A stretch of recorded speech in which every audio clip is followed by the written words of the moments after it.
നമസ്കാരം. ഇൻഫോടെക്കിലേക്ക് സ്വാഗതം. വെള്ള കാർഡുകാരുൾപ്പെടെ എല്ലാ വിഭാഗങ്ങൾക്കും റേഷൻ കടകളിൽ നിന്ന് ലഭ്യമാക്കാൻ കഴിയുന്ന അളവിൽ കേന്ദ്രം മണ്ണെണ്ണ അനുവദിച്ചിട്ടും അത് ഏറ്റെടുക്കാനാകാതെ സംസ്ഥാന സർക്കാർ.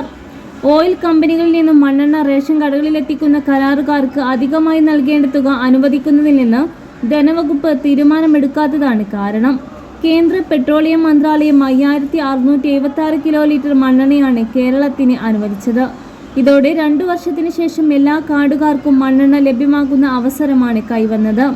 അടുത്ത മാസാവസാനത്തോടെ മണ്ണെണ്ണ ഏറ്റെടുത്തില്ലെങ്കിൽ ഇപ്പോൾ അനുവദിച്ച ത്രൈമാസ വിഹിതം നഷ്ടമാകുമെന്ന് മാത്രമല്ല, ഭാവിയിൽ മണ്ണെണ്ണ സംസ്ഥാനത്തിന് അനുവദിക്കുകയുമില്ല.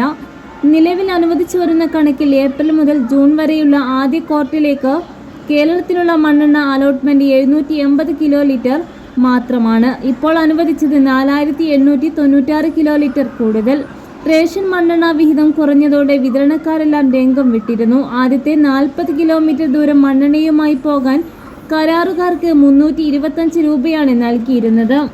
അത് 500 രൂപയാക്കണമെന്നാണ് ആവശ്യം. കൂടാതെ സംഭരണ വിൽപ്പന ലൈസൻസുകളും GST രജിസ്ട്രേഷനും പിഴ കൂടാതെ പുതുക്കി നൽകണമെന്നും ലീക്കേജ് അലവൻസ് പുനഃസ്ഥാപിക്കണമെന്നും മണ്ണെണ്ണ ഡീലർമാർ ആവശ്യപ്പെട്ടിരുന്നു.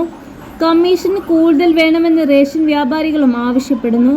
മണ്ണെണ്ണ ഏറ്റെടുക്കുന്നത് സംബന്ധിച്ച് 22-ന് മുമ്പ് കേന്ദ്ര പെട്രോളിയം വകുപ്പിന് സംസ്ഥാന സർക്കാർ വിവരം നൽകണം. അധിക ചെലവിനായി പണം അനുവദിക്കണമെന്നും ഭക്ഷ്യവകുപ്പ് കഴിഞ്ഞ മാസം ധനവകുപ്പിനോട് ആവശ്യപ്പെട്ടിരുന്നു.